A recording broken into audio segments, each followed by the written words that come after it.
2, 1, boop.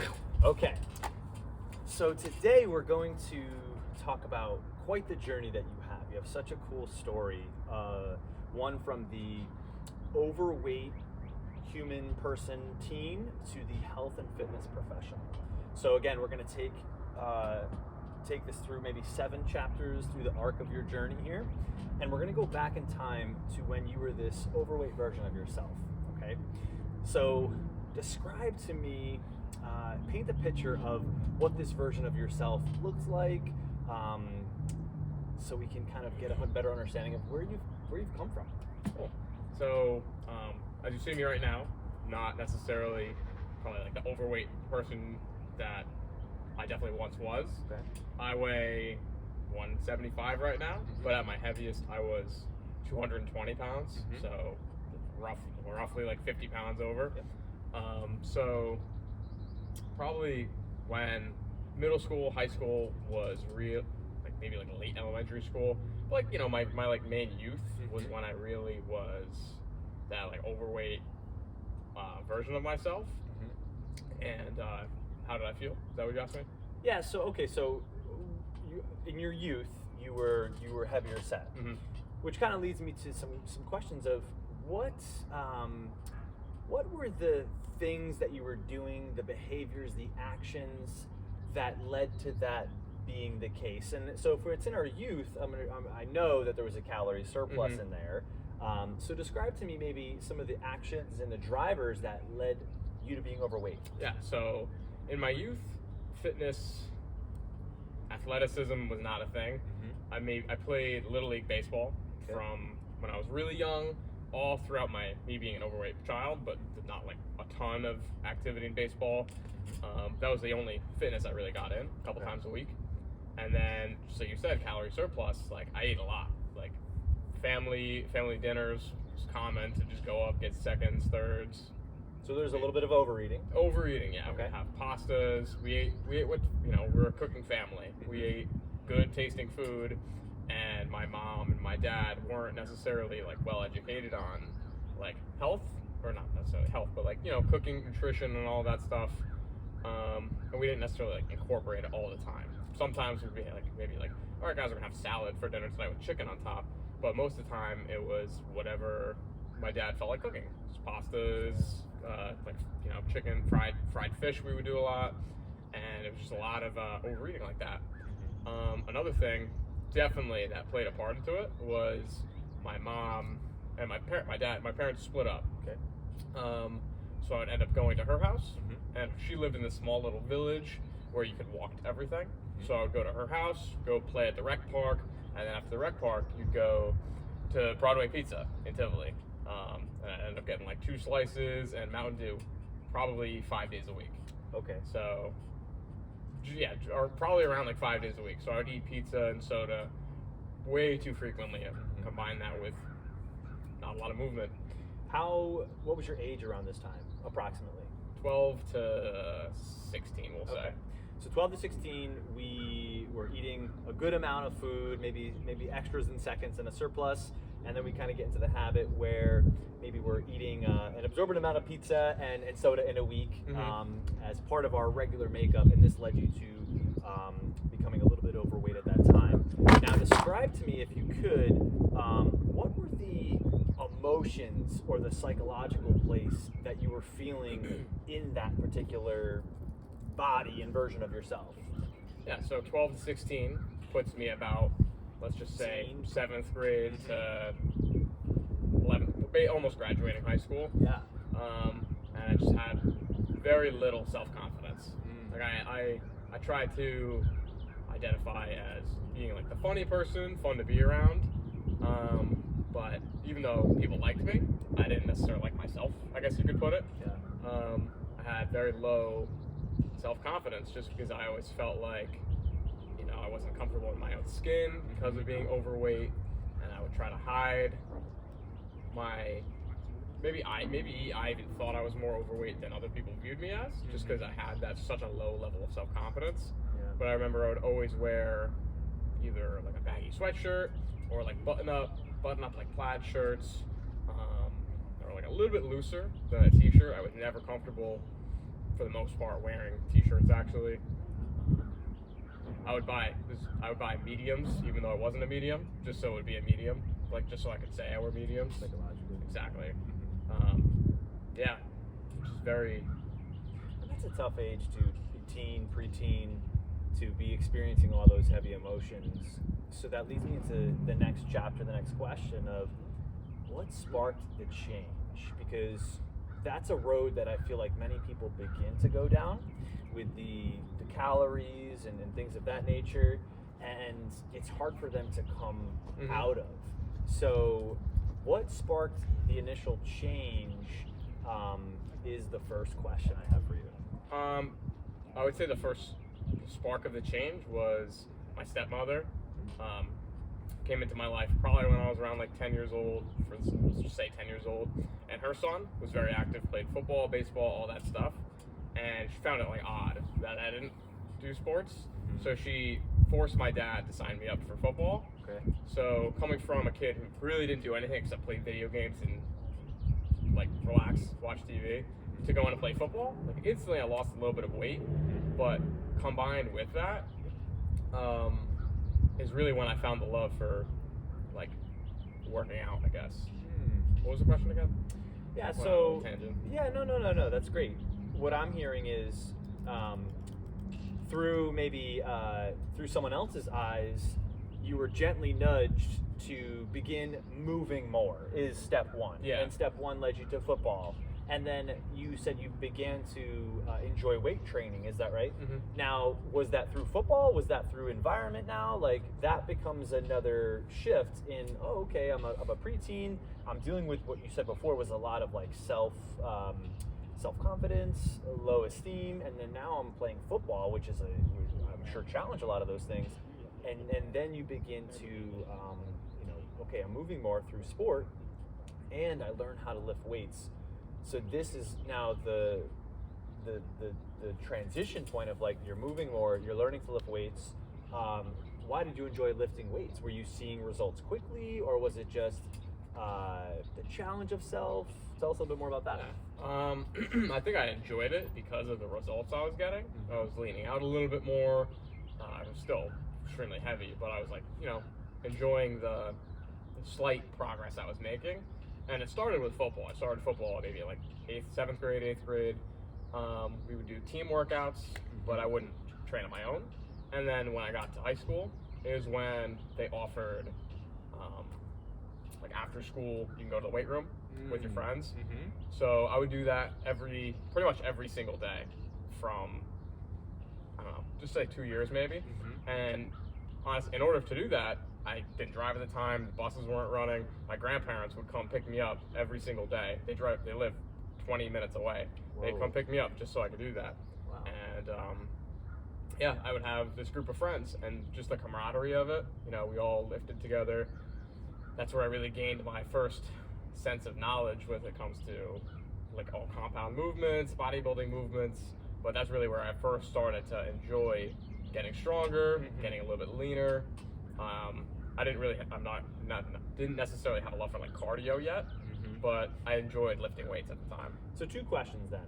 First one is, were you still eating the same? Were you still kind of like not paying too much attention in that realm in terms of like healthier options, but I was still eating maybe similar to what you just mentioned previous, like surplus, some pizza here and there, but now moving a lot more? Was that still the case? I'm pretty sure that when I first started actually like committing myself to fitness, I made like at least an 80% change. Oh, I okay. definitely cut to eating a lot healthier.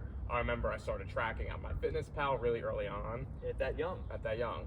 Wow. I would still, of course, have cheats. I'd go out to dinner with my family. I'd eat not necessarily great food all the time, but at least I was making conscious efforts 90% of the time. That's huge for a teen. Holy moly.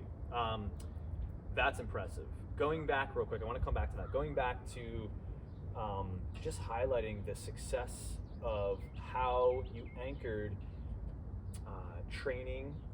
I heard 3 things. I heard resistance training through weight training, produce results. Okay. I heard communal, which is you were training with friends. you had environment, and then I heard support. And support was in the form of your grandparents supporting your decisions and providing that support through rides at the time. Does that make sense for the journey to become more of a cemented transformation? Okay, cool. Let's go back real quick, because most people find it difficult to track. And you began tracking as a teenager and shifted, you said, about 80% of your nutritional intake. How did you know what to eat healthy? Was that something that you educated yourself on, or was it just like, I was aware that I should be eating more fruits and vegetables, and I just began incorporating them? Like, what did that look like? I would say that for the most part, I didn't have a great idea, but I knew what I shouldn't be doing, so that was kind of easier to do. Okay. I knew like by watching YouTube videos, I knew how to use MyFitnessPal, what macros were, what proteins, fats, and carbs were. And then the most important thing was I learned how much protein I should be eating a day. So as long as that I was focusing on that main staple, filled in a little bit of vegetables, a little bit of fruits, that was still way better than what I was eating before. So that's really the main change that I made before I kind of like deep dived into like more of the nutrition aspect. Awesome. And what I can extract there, and I hope people can too, is you isolated a thing. And it wasn't about perfection, because you still said, I still went out with my family, I still ate some things that weren't so great, but when I started to maybe zero in on something, it was protein. And from that, you know, a lot of things probably fell in place, and then you could go even further once you had a baseline habit, I don't want to say mastered, but well developed, right? Okay, so most people, they can lose weight, but they struggle to sustain that for the long haul. So you made a transformation, which is really impressive as a teen, and you started to do these things that sound like concepts that a lot of people can struggle with, and you started doing them at such a young age. How did this change become something, you know, the things, the habits, the behaviors that led to a long-standing transformation, one that lasted and wasn't just 3 months, 6 months, or a quick turnaround? What were some of the things you were doing that you think that led to that? You're asking me about why I think the habits that I did stuck. What were the habits? What were the habits? things? Yeah. What do you think were the things you were doing or still do to this day that helped the transformation be a lasting transformation, not a temporary one? I think the most important thing is that I enjoyed the process. Okay. So if I didn't enjoy lifting weights, seeing results, and all that stuff, I never would have stuck to it. But because I actually enjoyed the resistance training, being with a group of people, I enjoyed seeing different results in the mirror, the scale, and it was super easy for me to stick with it over time. Want to elaborate a little bit more on that question? Yeah, so what's cool about that, I'm hearing that you gave yourself multiple avenues to win. Maybe it was the scale, maybe it was the mirror, maybe it was, you know, truthfully, I don't think most people, if they're honest, outside of maybe some strength training, which is fun, I don't think most people enjoy exercising initially.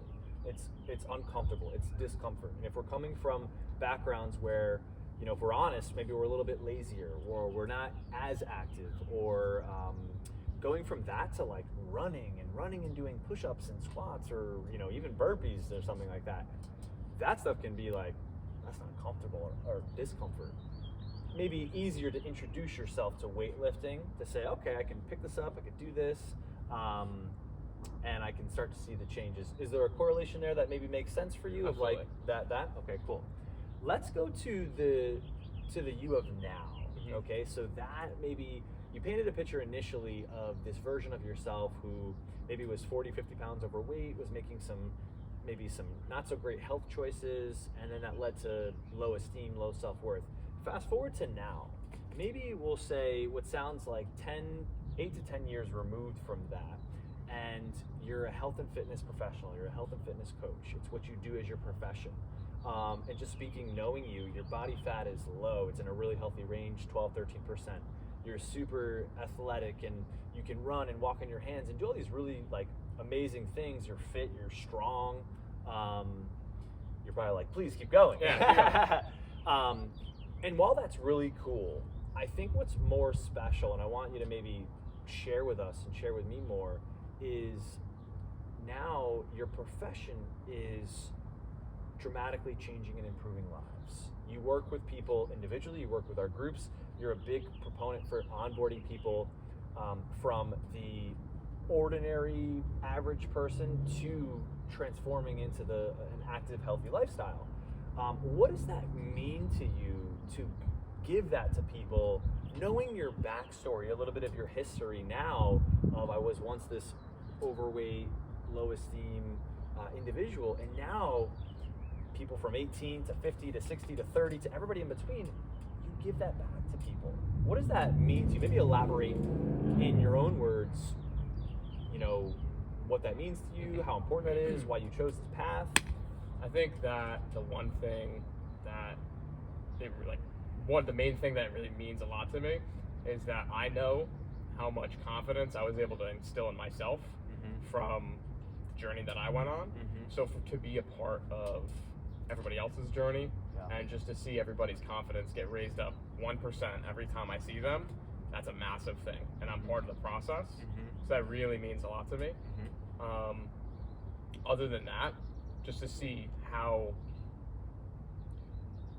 much fun that the process can be, because I know that, I didn't mention this before, doing it alone is incredibly hard. I've tried to do it alone. Not much progress can be made, but as soon as you join, you have a partner, you have a coach, you have a team, something like that, there's just somebody behind you, or side by side to you, that there's something there with just not being by yourself, that it makes it so much easier, more doable, more attainable. That's part back to my childhood. I didn't do it by myself. I had not necessarily like a group of friends, but I had this one friend that for one summer, we worked hard 6 days a week, 7 days a week. In that one summer, I lost like 40 pounds because we just worked super, super, super hard, and I had that support system. So I think that one of the most important things to me is that I am a support system now for all these people that may be struggling, maybe they're not struggling, but they're just looking to get better results. They're looking to change their lives in some sort of way. So it means a lot that I get to be part of that journey. Man, that's so powerful. And it's cool to hear full circle your story, because you just alluded to something where it makes total sense now. There was this version of yourself that through support, your friend, you were able to dramatically change your life and improve it. And I can't imagine all the good feels that came out of that. And now you do that on the regular, and you provide that for people.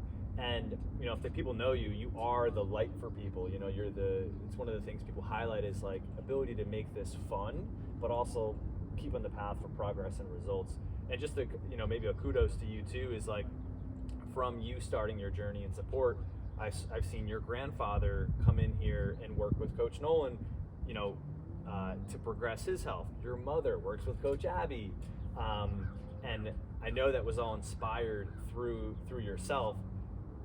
Can you feel the ripple effects that you're having, which is, at your closest circle, your family, and then obviously, I think this is something I can struggle with too, is like the ripple effect that you have in there every single day from 1 to 100 people. Like, can you feel that ripple effect? Absolutely. Yeah.